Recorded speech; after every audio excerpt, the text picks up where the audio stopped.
Hey there, Grumpy Old Fart here.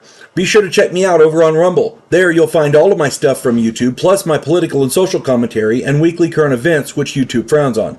Links to my Rumble channel, as well as my other YouTube channels, and links to let you order my books are in the description of this video. If you enjoy my content, please like, subscribe, share, and comment. I welcome your comments, even if you disagree with me. Now, on with the video. Hey there, Grumpy Old Fart here. I'm going to apologize in advance. I'm getting over a cold and my voice is cracking, and if I cough some, I'm going to apologize in advance. I'm doing an advanced Dungeons & Dragons magic item video on the Mirror of Mental Prowess. This is kind of actually a warning for Dungeon Masters. Okay. One of the more potent and useful magic items in the game includes a variety of very useful abilities. The Mirror of Mental Prowess is on page 150 of the Advanced Dungeons & Dragons Dungeon Master's Guide. Be sure and read up on it very thoroughly before you decide you want to put this in your game, because this thing can wreck your campaign. Okay? The Mirror of Mental Prowess is, in my opinion, best used from a stationary location. Most of the time, adventurers will find it difficult lugging a 5x2 foot mirror around. These mirrors are much better suited for after the adventurers have settled down in a stronghold somewhere. This item acts as a crystal ball, a two-way portal, possibly even to another plane, and a very potent source of information about anyone shown in the mirror. So essentially, you can scry on somebody and then ask a question, any question, and the mirror will give you an answer.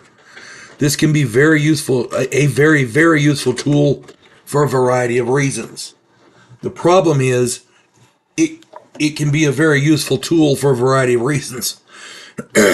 As a dungeon master, if I use these in the game, I prefer to give them to the bad guys. And I do that very, very rarely.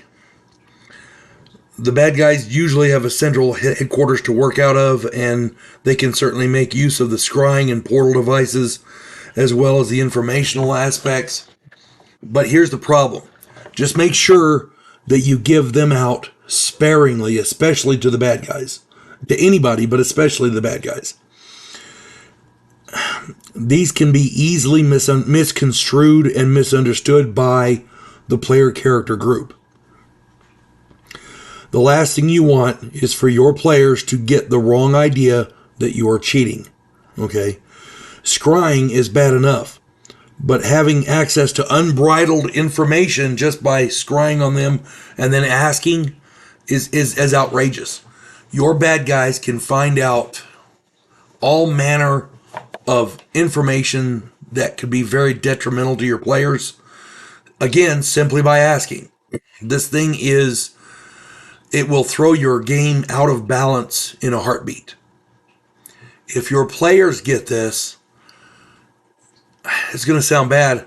I've seen these things in campaigns when the players get a hold of them.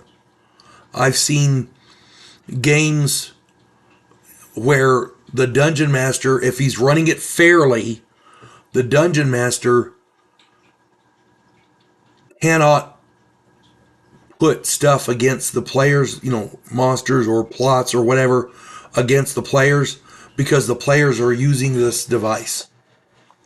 It eliminates the ability to challenge the players, because they can find out information on just about anything.